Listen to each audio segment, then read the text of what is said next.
So we can. Okay, now we do. Okay, hi everyone, and good morning in the US, good afternoon in Europe, and good night for those who are joining us from other parts of the globe. And welcome to our panel today, which is all about keeping your integrity as CSM. In the context of customer success, I believe integrity is the crossing between professionalism and soft skills.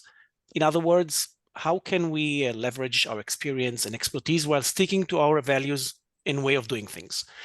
Professional integrity is a topic that I don't think often talked about. We talk a lot about customer management, stakeholder management. There are many panels and blogs and articles about it, how to score the strength of relationship and more. And it's all important. But what happens when we face reality and people maybe behave differently than what we expect, or perhaps they have their own unique challenges, which eventually become our challenges as well. And I think this is the reason for having this panel today, as we explore professional integrity when engaging customers and dealing with real-life scenarios. I'm happy, very much happy, to have with me here a distinguished panel to share their experience and know-how. And let's start with a quick round of introduction. Amber, you go first. All right, great. Hi, I'm Amber Monroe. I have been in customer success a little over 10 years. I've managed everything post-sales, from customer support to implementation to onboarding to customer success. I've done it in several different organizations, a lot of times helping small to mid-size organizations build teams from the ground up. I've been predominantly in the healthcare space, healthcare technology space. Gosh, been in the healthcare space for a little over 17 years. This topic is really, really exciting to me. Just having experience being a customer success manager myself and moving into a leadership role where I'm responsible for helping kind of coach in these areas. I'm really excited to dig into all the fun details today. So great to meet everybody. Thank you, Amber. Peter? Hi, everybody. Peter Armaly. I'm the Vice President of Customer Success at ESG. It's an advisory and consulting firm focused on helping companies establish or refine their customer success practices. I've been in customer success in a formal capacity for about 15 years. I like to say my career is really the entire go-to-market life cycle. So I've been in marketing and sales and customer success and support and professional services. I feel like that gives me a really kind of unique perspective on where these things fit together and how they can be refined and improved. And so I talk a lot about that on LinkedIn. So I'm glad to be a part of the panel, Guy. Thanks very much for inviting me. Thank you, Peter.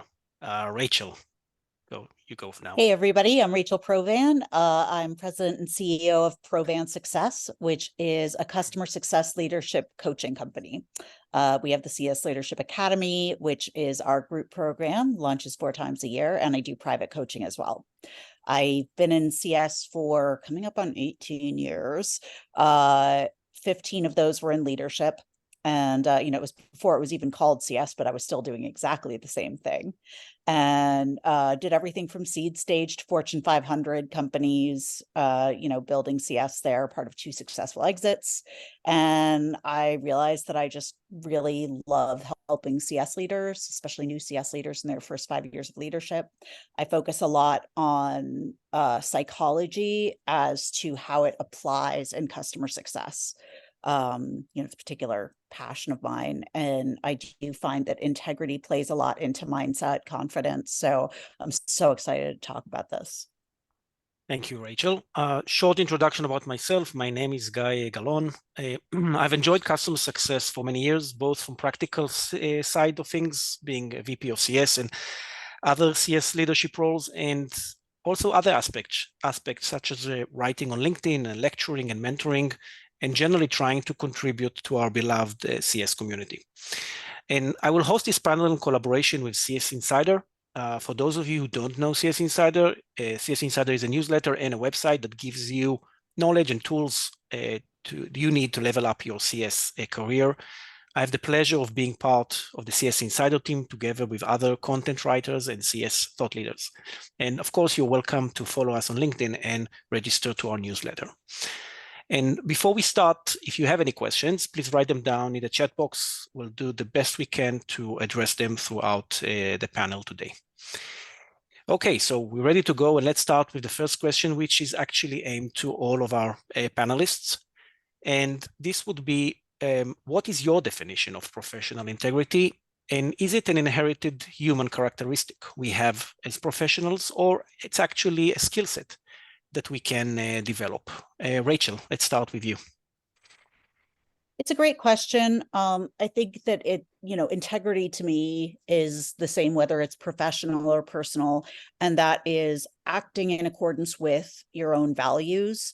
And to me, that's making sure that you're not doing things solely for your own benefit. You're looking to benefit both parties.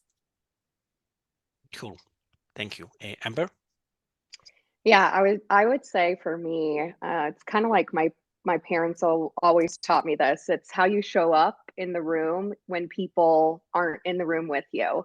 And so I think it also is, a strong commitment to doing what is right. And I think that's founded on personal values and personal beliefs, how you grew up.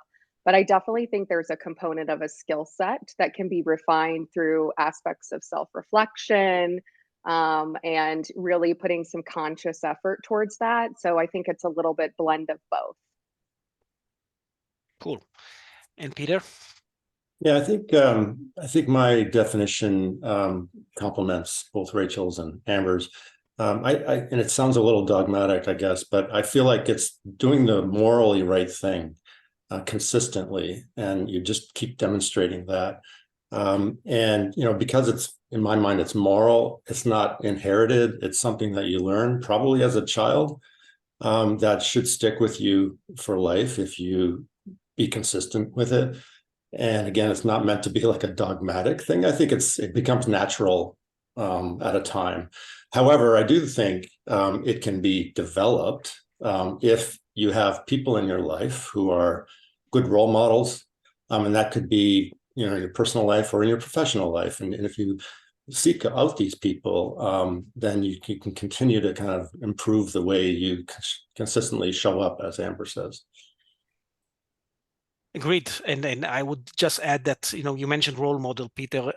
Yeah, when I thought about professional integrity, I actually started with my childhood and, how I was brought up by my parents, and the examples that people like your parents or other people give you when you're relatively young. And then the professional part, as we all know, is being built throughout the years. But I do agree that there are some foundations back there in when we were young or when we were children. Nice. Okay, so that was more of a theoretical question. Let's deep dive into a few real life examples that will test our professional integrity in that context. And the first situation is when CSM realizes that the team reporting to the main champion or to the main stakeholder struggle to deliver, or they just don't perform as you as a CSM or as your stakeholder expects. Peter, that goes to you. So based on your experience, what would be a typical reason for underperforming teams? And assuming you know the root cause of the team's performance issue, what actions can a CSM take? So when I think about underperforming teams, let's start with, I believe that as most individuals, almost all individuals want to do the right thing. I think everyone understands when they sign up for something that there's an implicit kind of agreement that you're going to show up and do the role as described. And then collectively, that's where it gets a little more challenging, right? Because not everyone can do these things at the same level or consistency, and that's where this sort of friction kind of happens. At the end of the day, though, I think that the underperformance, we have to point our finger at the leaders for not ensuring that performance meets the expectations as described in the role and what the team's expectations are. That's why leadership matters. I mean, I think the communication requirement is so powerful, and that's how it comes into play, is making sure that the team doesn't underperform. Now, the part about what can you as a CSM do? Not a lot, because you don't have control over the levers of making sure that happens. All you can do really is demonstrate that leadership yourself.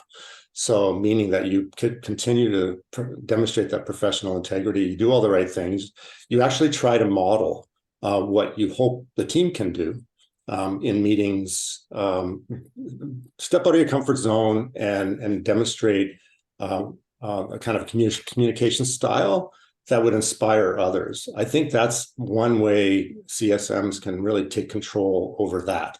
But otherwise, you can voice your concerns, obviously up through your leadership team, and maybe they've given something to think about and act on. But I don't want CSMs to feel like they should be the ones responsible for the team's underperformance. I think you can only be responsible for yourself. The leaders need to be responsible for the underperformance. Interesting. Rachel, what's your view on this situation? Any actions that you would recommend based on your experience? And just for a little clarity, this is that the CSMs are finding internal teams within the company as underperforming, or they're finding their on the customer side. Okay, so for that, I think that I would agree that that's a failure of leadership and strategy, because you can't just look at what motivates the champion. You have to look at what motivates the end users. And if your leadership hasn't done that, I always believe you can lead from where you are. So try and think about, why would the end users want to do this? Is this going to make their life easier, faster? Is it better than their current solution? You've got to design that. I'm also a big fan of creating launch kits, which is something that enables the champions to kind of build a buzz around the product before it goes live, and just certain enablement emails and trainings and things like that. But I really believe that's about motivation more than anything, and understanding other people's struggles. I think it's just that they have too much to do in the day. They're not trying to not uphold their end of the agreement. It's that we all have too much to do in a day. So how can you make this one of the most important things, the what's in it for me part of it? And I agree with what you said, modeling that behavior, even if it's for a client, showing up the way that you say you're going to. Thank you. So if I kind of try to summarize this, there could be different reasons. Maybe it's knowledge, as you mentioned, Rachel, and then we could do some training or enablement and make sure people get to a smooth start. I did find, with my experience, sometimes skill shortage that is something that the customer needs to kind of you as a CSM can identify it, but somebody on the customer side needs to acknowledge and find solutions. That's something that's found before. Motivation to a certain degree, but as Peter said, we are all assuming that people actually wanted to sign up for what they're supposed to do. So I hope it's usually not really a motivation issue. With some government customers, which maybe, I don't know to what extent it's common in the US, but in other parts of the world, I could see sometimes job security issues and just kind of laziness. Sorry to say that is not easy to handle, and then as much motivated the CSM is, then it's not an easy one to solve. But hopefully, in most organizations, the motivation is there. I've yet to meet a person who thinks they're being lazy. Sure. Very true. That was my perspective. Nobody admitted that they are lazy. But that's a fair point. Okay, let's move to the next scenario. And Amber, this one goes to you. Sometimes stakeholders have conflict of interests, and we as CSMs might get stuck in the middle of fire between different stakeholders.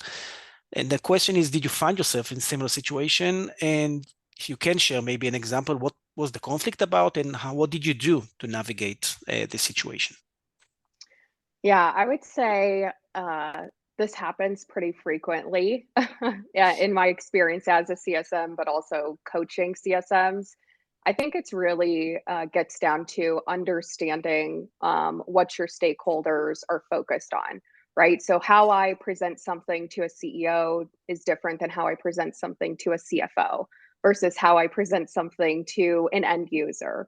And so I think it's really important that you understand your stakeholders deeply. What are they connected to? What are they focused on? What are they looking to achieve with your software or your service in particular? And then making sure that you're demonstrating that appropriately to each of those individual stakeholders. I also think too is you're going to have conflicting interests, right? Because it's just natural in the state of business too, of everybody has their priorities on their plate on what they want to see achieved first, or even what those success metrics should look like. And so I think it's important to really like dig into the details there. I like how Rachel mentioned at the beginning of the conversations, like understanding the psychology behind your individual stakeholders' motivations, but also understanding what their key objectives and priorities are, and then helping them to kind of achieve that. I think too, it's important to like really seek to understand all of your stakeholders individually and collectively. I think that's important to make sure that you're delivering that as you're meeting with those stakeholders. And I think that'll help you kind of bridge the gap in between there. As far as like personal experience, oh, I've got a lot that I could probably pull from, especially when you're dealing with like global teams. There's different interests from, you know, a market that you have maybe in Asia versus a market you have in the US. It depends on the software that you have and what it's expected to deliver. And so I'd say that's probably where I lean towards, is really understanding kind of where your stakeholders objectives are, and then making sure you kind of meet in the middle there. Thank you, Amber. Rachel, slightly the same scenario, but slightly bit different. Were you explicitly asked by stakeholders to support them in face of internal scrutiny? So they came over to you and say, well, can you help me to put some slides, presentations, a paper to explain, you know, why should they endorse a certain initiative that is related to your product? Maybe you were asked to do that during a meeting. I mean, at least I had that unpleasant pleasure to be in such situations. And if that was a sensitive conflict that you actually faced in your professional career. So like a customer asking me to put together a presentation to give them backup on why people should buy in? Yes, exactly. To kind of motivate other teams and yeah, stakeholders. Absolutely. And it's funny because I know that a lot of CSMs really enjoy coaching, and you know, when they become leaders, it's like their favorite thing. And the really cool thing is I think you have a lot of opportunity to be a leader in other people's organizations through being a CSM. And it doesn't have to be contentious, you know, very similar to what Amber was saying. Anytime that people maybe have different priorities, it's really a matter of understanding what are the priorities that have to get done. And 90% of the time, they're not in direct opposition to each other. And it's a matter of, okay, how can we get this done and this done?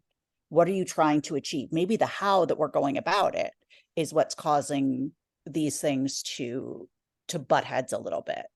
But, you know, I think of it like sales and CS sometimes, you know, often incentives are misaligned within same companies. You know, sales can be incentivized to bring in new money at all costs, right? And CS is designed to keep it, but we can't really do that if you sold the client something that doesn't exist, right?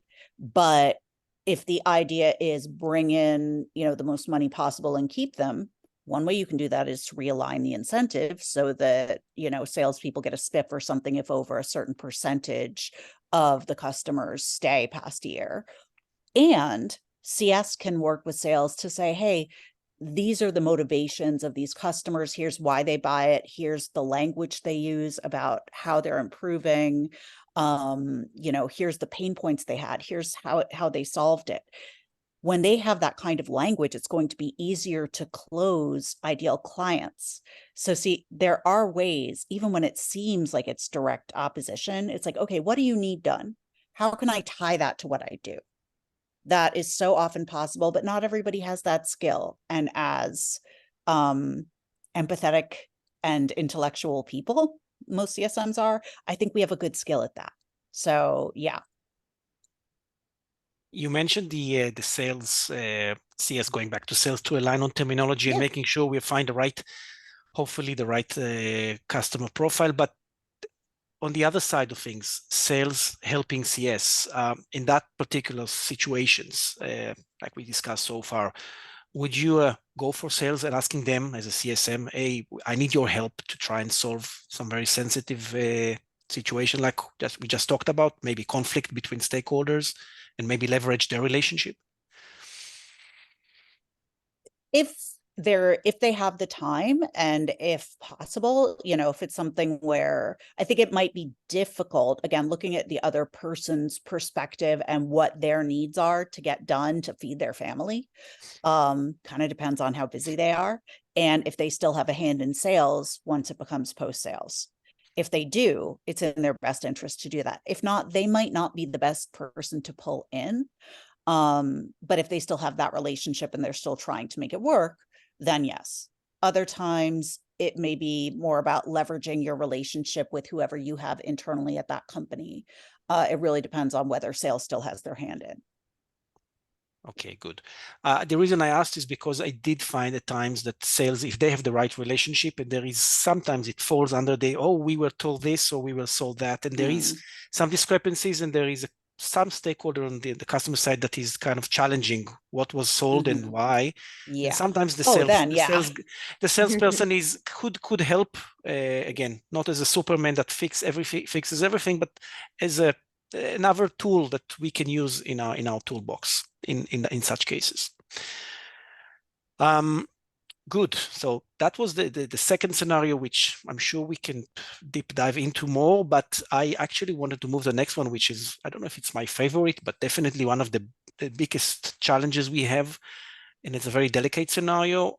This is when we are facing an aggressive stakeholder, who tend to be vocal and force their way of working that doesn't align necessarily with our way of engaging other people.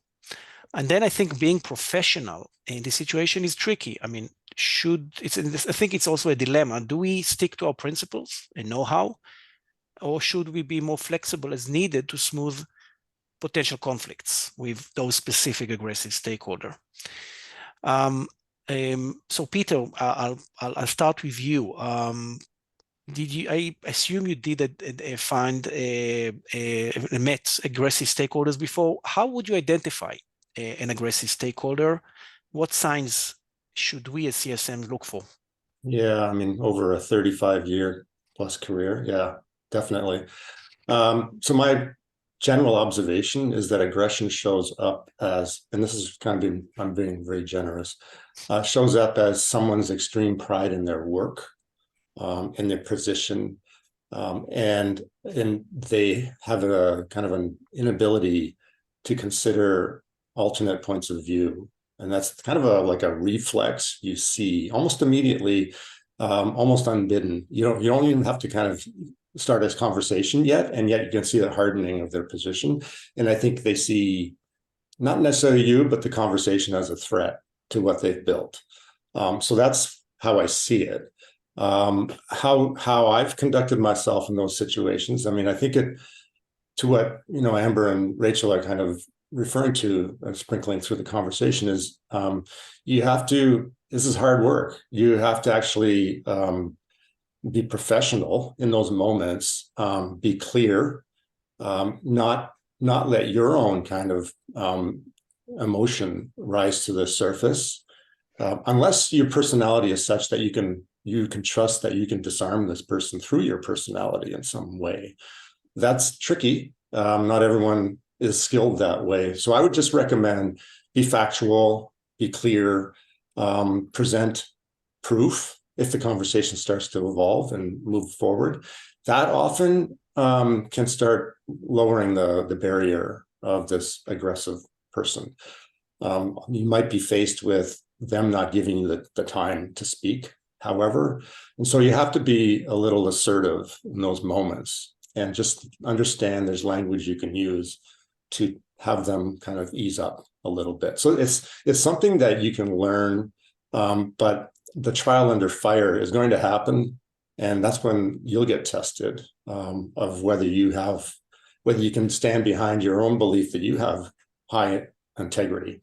What you don't want to have happen is that your emotion comes to the surface and it becomes a super tense moment. And I've been in those situations too, and that's hopefully you learn from those things. And that was early in my career, and I would let my emotions kind of rise to the surface pretty fast, and that didn't help anything, because it ends up being escalated higher, and you don't look good at the end of the day either. So you have to figure out how to have a strategy going into these conversations. Agreed. And I found that, being emotional at that stage, as much as you feel that you care about everything, it may eventually backfire, especially with aggressive stakeholders. Rachel, any other tips of how to identify and handle aggressive stakeholders? Mm-hmm. I've definitely experienced my share, and rather than being someone who reacts with anger, I am someone who will cry if you yell at me. I have learned to pivot that most of the time and I don't know that it's always pride. I think that's definitely part of it. It can be either pride or it can be fear. Generally, when people get angry, it's because they see things going in a direction that they don't want to have happen, and they feel like they can't stop the bus. So understanding what they need to have happen, the result that they need. But the very first thing is just acknowledging that they're upset and being like, yeah, I completely get it. I'd be upset too. This became so utterly clear to me when I had a toddler. I could be rational all day that, like, yes, I understand that, but it's literally the exact same thing. I have it for you right here. No, I wanted that one. It's not that dissimilar with adults who are very stuck on something, and you are going to get a lot farther, a lot faster by saying, yes, I know you wanted that one. You're really upset that you didn't get the one you wanted. Yeah, that's understandable. It's not that different with adults. We want to be acknowledged. We want to hear that, like, you have a right to be upset. I understand that. That doesn't mean that you're taking blame or saying you did something wrong. You're just acknowledging that. From there, that tends to de-escalate it a little bit, and then saying, all right, what do you need to have happen? I'm going to do everything I can to make, to get you there. Again, you're not promising you can get them there, but you're showing you're on the same side. And, I am one of those people who de-escalates people very well. Doesn't mean I enjoy it. And you also have to know where your own boundaries are. There's a difference between a customer being upset about something and a customer being abusive to you. If they start swearing at you, if they start blaming you personally, it's okay to say, you know what, I appreciate you're upset here, but I'm gonna need you to calm down, or I'm gonna need to pass you to my manager.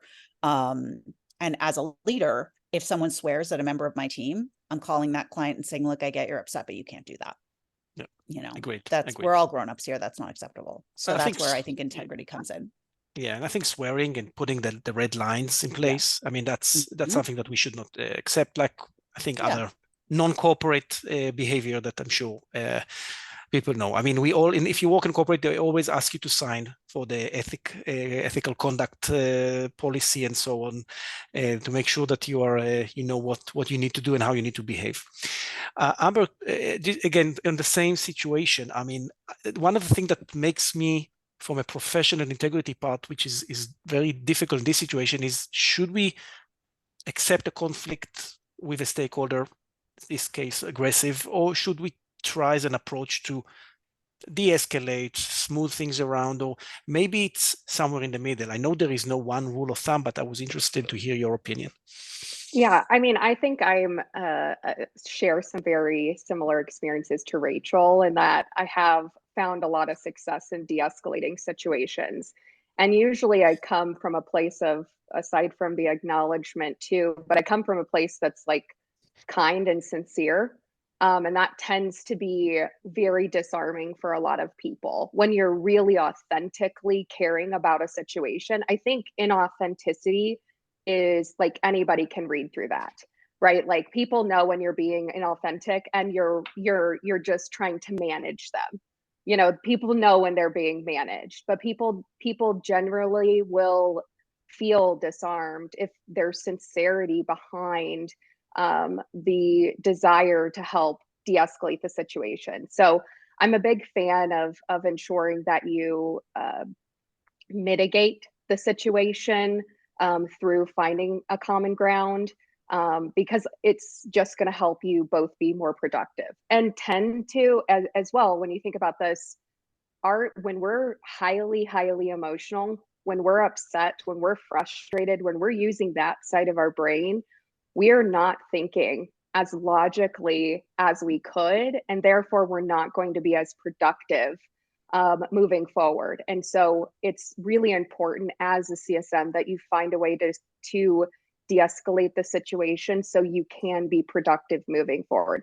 And I think it's important too, maybe not in a group setting, but sometimes it's one-on-one conversations with that particular stakeholder to recognize, hey, I'm feeling, you know, and it's okay to be super vulnerable. I've definitely had calls with clients of like, hey, I'm definitely feeling like you're really frustrated in these calls. And I'd like to talk about that because I want to be as productive as we can be. And maybe it's finding the best way to navigate that. Maybe they didn't recognize they're being aggressive. Maybe they didn't recognize they're being as frustrated, but it's also how they're showing up in the meeting and you really calling to the carpet of like, this is my experiences. This is how we're feeling in this meeting. And I think sometimes that helps to kind of move the relationship forward.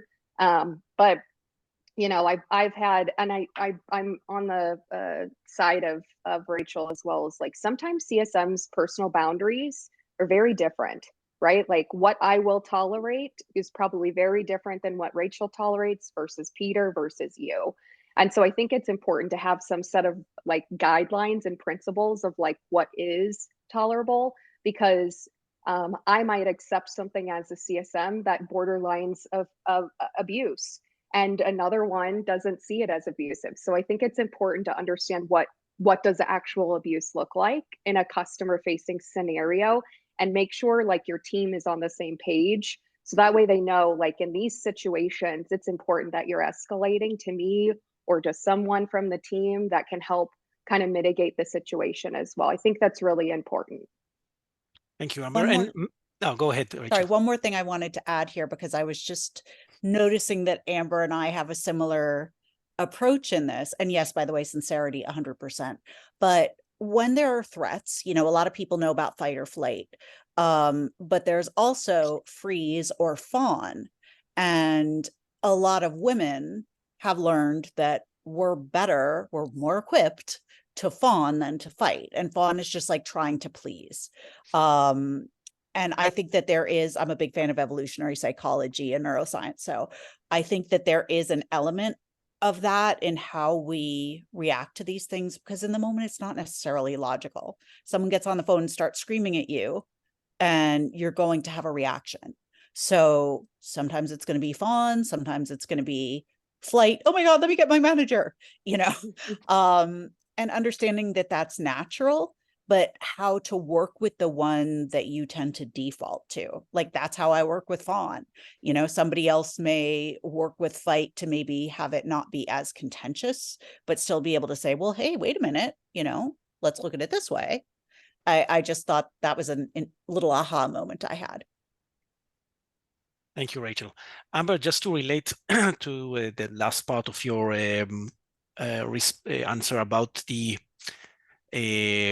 your border, how do you see your red lines or borderlines in terms of what you consider as abuse? I can just relate to, let's say, also the cultural and geographical parts. So parts of this world, not the US, tend to have different, let's say, cultural ways of working, including, sorry to say, screaming at vendors, or being very unhappy about certain deliverables, and they have their way of showing that. And that's, I think, you know, the empathy and at least being able to cool down at that situation. That's maybe one of the biggest challenges that I had. At least for me, if I see black circles around my my eyes in that situation. I know that I shouldn't speak. I just need to listen. I take some notes, take some fresh air, and try to write down first, because I probably will not remember anything that they said at that point in time, because I'm just thinking, oh, I'm just gonna do something wrong here. So that comes with experience as well. So maybe a tip for the people here. And I also want to relate, there was a comment here about negotiation techniques, which is perfectly fine, because, you know, this way or the other way, we are negotiating with our customers throughout their life cycle. I would say with aggressive stakeholder, it's possible, but I think we need to be prepared. So if this is a new person that you just met and you find that this person is aggressive, I would take notes and try to get back. And I don't remember if it was you, Rachel, or Amber, say we'll come back one-on-one. It's much better, because sometimes those aggressive stakeholders like to show their strength in front of crowd, and maybe you will come back with specific responses and answers to their questions. You probably may diffuse the whole situation. And if it's a, you know, a reoccurring or a conflict that is ongoing and you need to negotiate, then I think Peter mentioned it, try to be factual, try to rely on statistics or whatever it be, usage, whatever it's going to be, any metrics that you can measure to prove your point, and try to be rational, I would say, and try to put the conflict, you know, on a more rational sense, and try to, let's say, de-escalate it to a, okay, we're now talking about numbers, we're talking about facts, and I guess maybe that's another thing to take into consideration. And maybe one more don't tip is don't. I don't think raising your voice is something that we should never do anyway at any stage. You know, the example with kids is a bit different, but you know, we are in a professional environment. Cool, interesting. Guy, can I offer one expression that's worked for me in a number of situations? Go ahead. When, I don't want to say hostile, but a hot audience or a person is presenting you with a scenario that they believe is in your control to fix. And what's disarmed it is when I say, well, you're not alone in feeling that way. Other customers have expressed this, and this is how we've managed to get around or work them through this situation. It's amazing. Universally, when I use that, I don't use it every day. It has to be authentic. It has to be like a real belief that this will work. Then the reaction is very positive. They actually sit back and wait. And wait for you to kind of elaborate a little bit. So just, I think that comes with experience, having to work with solutions that don't always work, and remembering how you get around these things sometimes, and bringing up in the moment helps. Cool. Thanks for this tip. I do, let's say, see it as a very important one, not just on a professional matters. You're not alone is sometimes very good in many other personal situations and challenges. Thanks, Peter. Okay, next scenario on our list is a bit unique, I would say, but I think, you know, it can span to different situations. So after dealing with aggressive stakeholders, let's take a few minutes to talk about another type of stakeholders. These are the ones that tend to, I would say, change their mind or forget what was agreed or committed before. And Amber, I would like to get back to you and ask you, you come across those situations, is it easy to profile those type of stakeholders? Because it's not that easy. And as such, how we address them? Yeah, I would say initially I would find they're a little bit difficult to profile. I think the experience of working with that particular customer, that particular stakeholder, can make it pretty evident early on that they're either forgetful or in turn changing their mind. And I think they're two very different things, right? Forgetfulness is very different than a stakeholder that is changing the scope of requirements. I would say that's different. I think as a CSM too, when you're first being introduced to a stakeholder or building that rapport, building that relationship initially, I think it's important to go through the scope of what's expected, right? What what happened and occurred in the sale, go over all of the particular requirements and ensure there's some agreement between both parties. And then I think when it comes to and you might have to reference that multiple times throughout the relationship too, to ensure that, okay, at the beginning of our relationship, we agreed to these 5 things. We agreed to these success metrics. We agreed to this particular timeline. What has changed, and ensure that there's accountability on both sides. And then I think when it comes to forgetfulness too, I think that as a stakeholder that's responsible for implementation of a new software, or it's one priority amongst a whole slew of other priorities that they already have on their plate. And so I find at times that forgetfulness is certainly not intentional by nature at all. It's just a product of, all the vendors, all the software vendors that they have on their plate that they're responsible for moving forward. And so I think there's a couple things you can do, like as a CSM.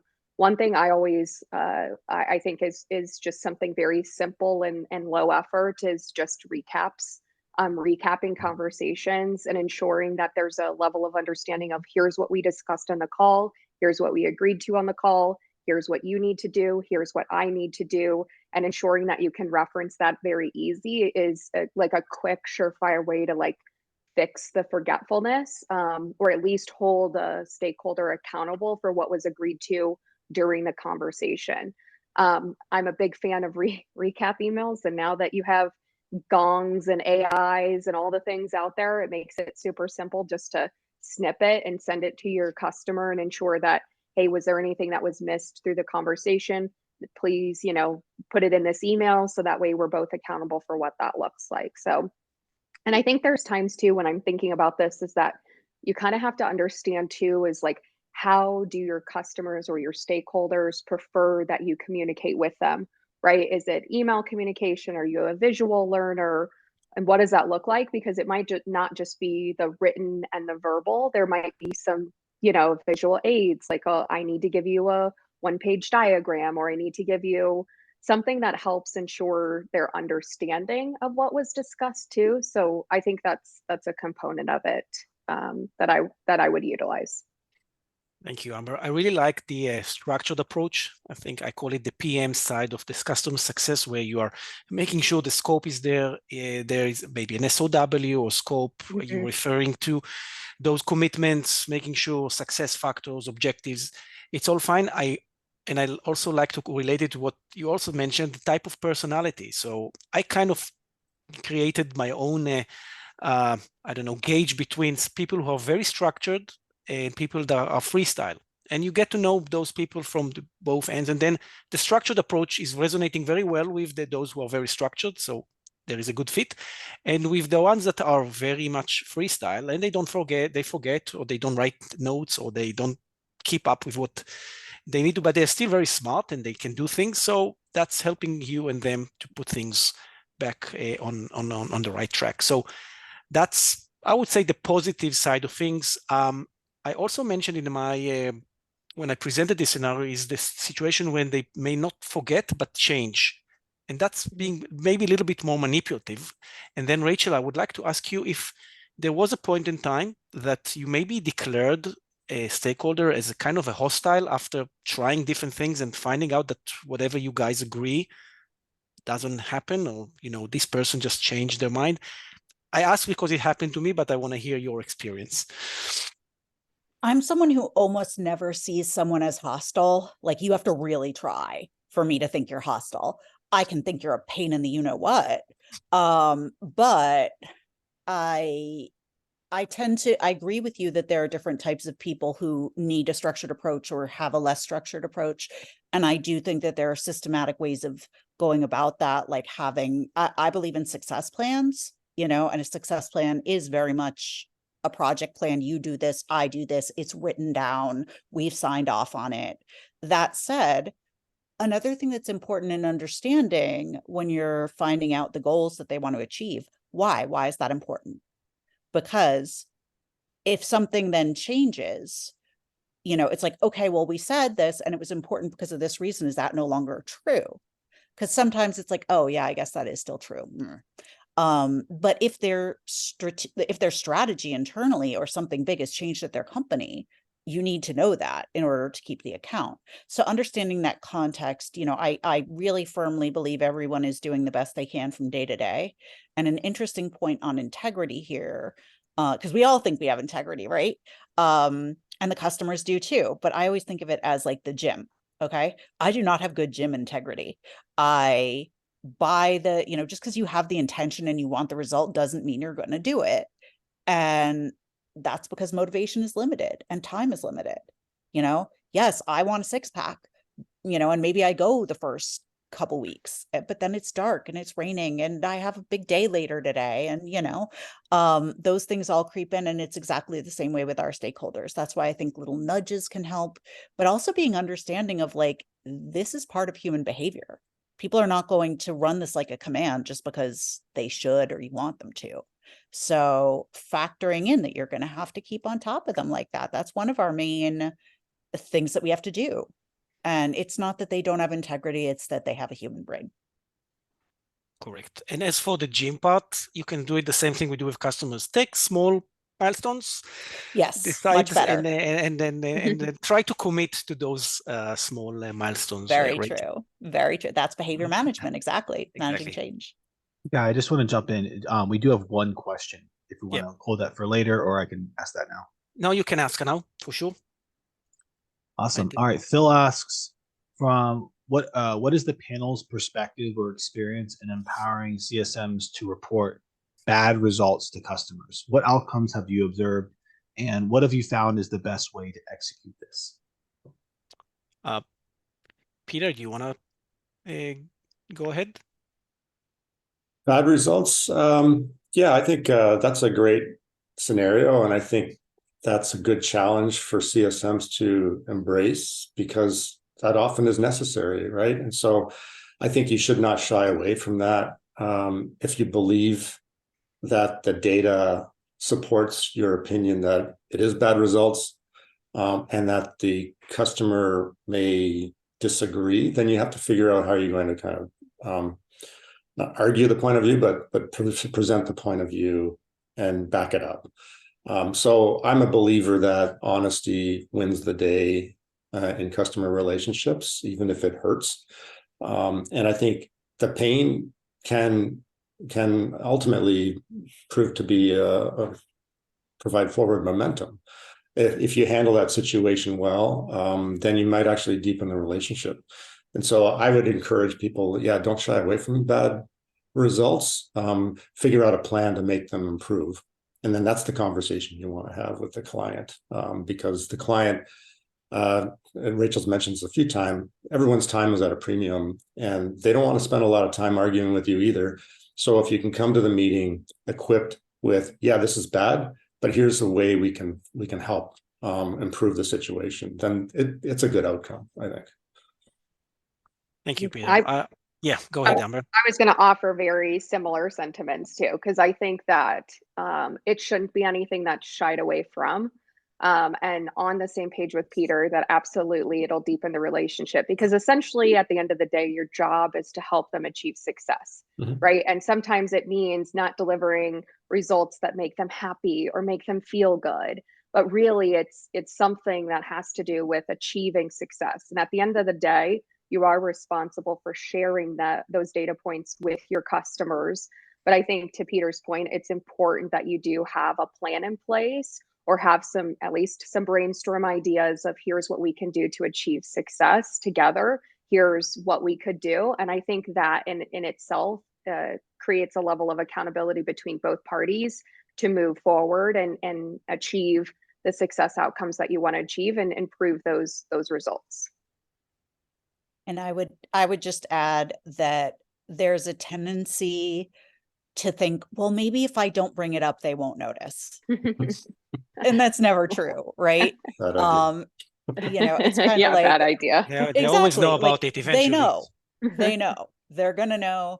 There's nothing wrong with saying, like, hey, I noticed these results aren't what you wanted them to be. Let's get back together, let's strategize and try something else so you can get the results you want. But just I've heard that so much, like, well, we don't want to call attention to the fact that it didn't do what they wanted them to do.